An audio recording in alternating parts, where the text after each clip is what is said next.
Hello everyone, welcome to my fourth book review of 2022. If you enjoy reading or watching my book reviews, please consider to join me in reading these great minds. We need more reading and quiet time to sustain through the trials of the pandemic and also beyond. In this presentation, I'm going to review Barbara Oakley's A Mind for Numbers.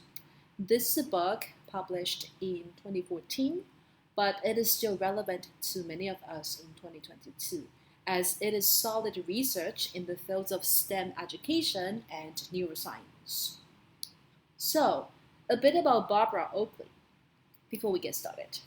She is an American professor of engineering, an author of several books, a public speaker, and a researcher on STEM education. Before she became a professor of engineering, she taught math and science courses throughout her middle school and high school years. Her dislike in math and science turned her into studying Russian and serving in the US Army. After her years of military service, she challenged herself to learn math and science in her adulthood, from the foundational courses such as algebra and geometry. She ended up completing a PhD in systems engineering and started her professorship. Early in this book, A Mind for Numbers, Oakley described her experiences and stated that engineering is the core for all kinds of learning. She also has a resourceful website which everyone enjoys learning across disciplines would love to visit that. Okay, let's move on to my presentation. Here's my presentation outline. First, I want to discuss focus and diffuse modes. Then I will move on to procrastination. The third part is about Oakley's insightful understanding of creativity and luck.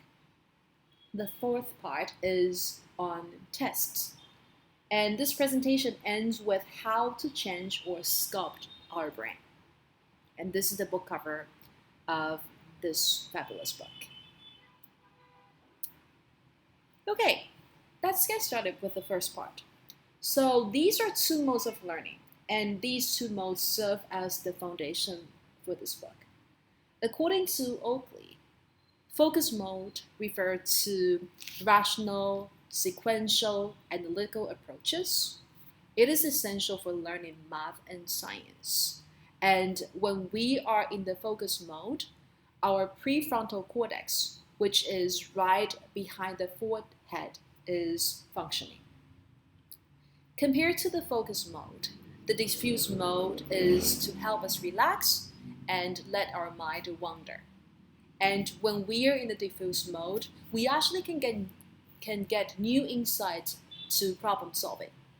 And she also mentioned at some point of the importance of blinking because it helps us to get into the diffuse mode when we are focusing on something for a long time. So this image here, I would invite you to pause the video and take a look at the caption. Here it shows the difference between the focus and the diffuse mode, as you can see from the octopus.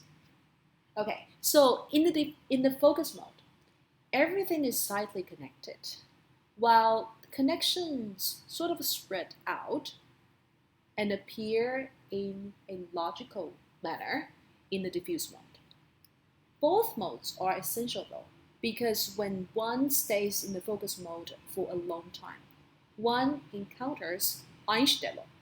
So this word Einstellung is in German and it means mindset, but we can think of that as roadblock. So Einstellung hinders us from learning further. As a result, we need to learn to alternate between focused and diffuse mode. In this book, Oakley offers several tips to switch to the diffuse mode. Among all of the tips, sleep is the most important one. Let's now move on to procrastination. Oakley shares that building memories is like building a brick house, like we can see in the image here. We need to give our brain the time to consolidate the thought breaks. Otherwise, the learning looks loose, as the right image shows us. One procrastinates because one wants to avoid anything unpleasant. It's just part of human nature. However, procrastination leads us to only superficial focus mode learning. We just don't have enough time for that consolidation of thought breaks. Oakley suggests that one can overcome procrastination by adhering to a 25-minute method. One focuses on one task for 25 minutes and switches to the diffuse mode or something else. It is also important, according to Oakley, to plan the time for quitting at the end of the day because it helps our brains to relax and stay peacefully in the diffuse mode. So that's the wait time for the thought breaks to be built. So here's an interesting part of the book. Well, I don't particularly see myself as a creative person, but I was impressed by how Oakley discusses creativity. She argues that creativity is about how much effort we put into our work. It is essentially a number game, the number of works in our lifetime on certain topics. It is about harnessing and extending our abilities. It is about utilizing metaphors and visuals to abstract and transfer our ideas. So here are two examples of visualization. In this one, we can see that there's a mnemonic device for days in each month.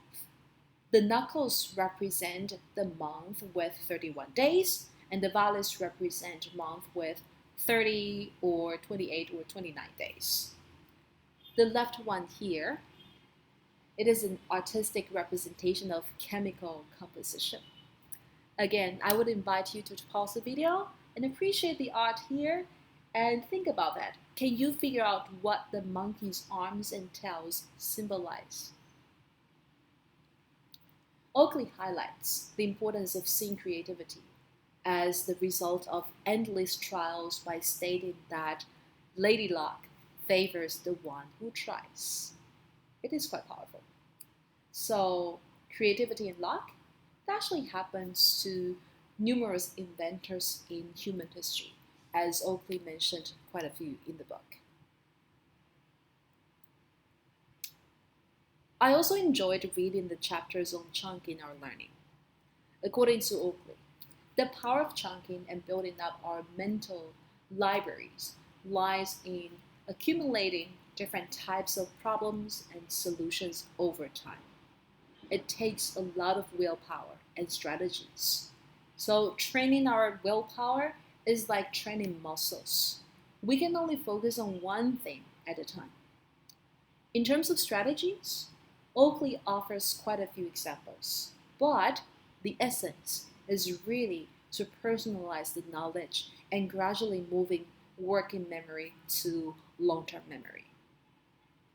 She also uses the image of jigsaw puzzle to demonstrate why raw information needs to be chunked. So you can see that the raw information is like a mess here. So the raw information needs to be chunked to be understood and stored as we make sense of everything around the world. And I find this image very powerful to explain to students why mere memorization without understanding, without thinking, as we can see in the middle, wouldn't work well in meaningful learning because you only see a part of the jigsaw puzzles. Oakley also provides the steps to build up our mental libraries. So here are the 4 steps. The first step is to identify the cue. So the cue is what triggers you to enter the zombie mode. And the second step is the routine, which you can see that the zombie mode comes into play. So what is a zombie mode? Zombie mode is the habitual response that we have to any actions or cues or triggers or stimuli in our daily life. So this is a really humorous highlight in this book because this zombie image recurs. Zombie symbolizes actions without thinking in this book. And Oakley believes that we are creatures of habits. We need to get ourselves into healthy, habitual, or zombie modes rather than harmful ones, such as procrastination, as we discussed. I think, as you can see, that the third step is reward. So reward is what gives us pleasure because, again, we are creatures who are eager to get rewards or pleasure from things that we do, right? It just motivates us to work harder on things. And finally, everything really starts from the change of belief. So we really need to believe that we can achieve certain goals so we can really build up our mental library. And at the end, you can see this powerful quote. Oakley believes that we really need to learn to focus on the process rather than the end product in order to really have this library in place. There are also chapters on testing, and these chapters seem to contradict with the newer STEM-related pedagogies, which would highlight project-based learning and real-life connections rather than written exams. Oakley has a different view, however. She argues that testing itself is a powerful learning experience, as it helps one to observe how we learn the new materials, of course within the focus mode, and how we retrieve the stored information. She believes that practices ensures mental fluidity and agility when it comes to test. And we should make the best use of teamwork during practices. So having a study group is actually a good idea, according to her.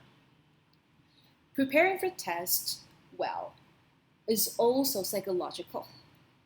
One should learn to monitor and adjust the anxiety level and get enough sleep. Again, she believes that that's the most powerful technique to switch to the diffuse mode.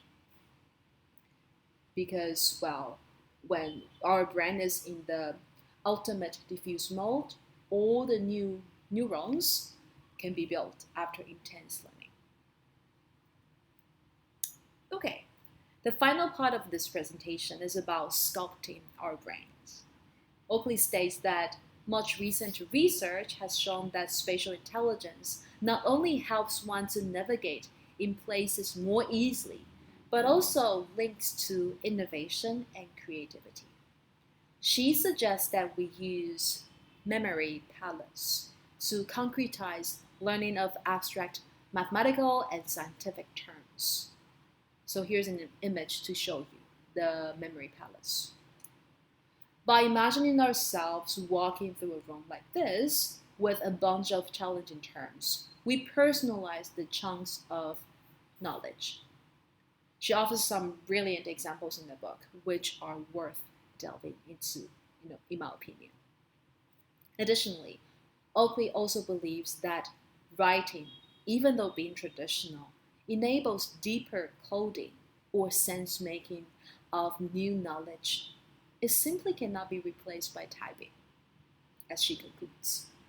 Also, exercises play a role in connecting our neurons. In other words, learning is a whole body experience. It's just holistic.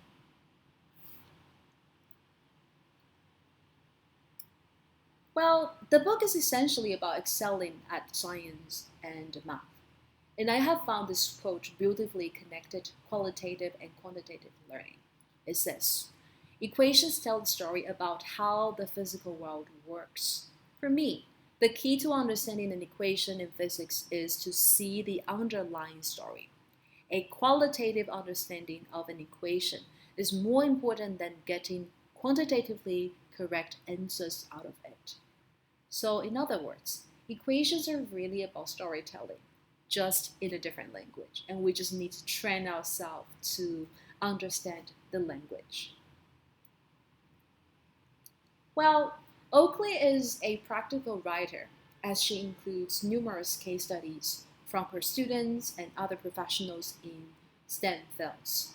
Here's an example of how one learns through reading the textbooks, rather than passively attending lectures to become a neurosurgeon. So again, I would like to invite you to pause the video and read the story. It shows that everyone is unique in the learning journey, and it's vital to know what we're good at and utilize our strength. Taking responsibilities and engaging in learning actively are also keys to succeeding in STEM education and beyond. As my presentation comes to the end, I do want to highlight that this book helps us to become reflective readers. Oakley provides summaries and reflection questions at the end of every of the 18 chapters in order to help us to integrate what we learned from reading into our known territories. Here are some example questions from the end of chapter 3. And again, you are invited to pause the video and take a look and really digest these beautifully written questions.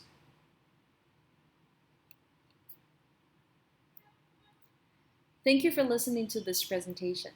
If you're as eager as I am to enhance STEM education and to understand how our brains work in learning, this book would be a must-read for you. I'll see you next time. Bye-bye.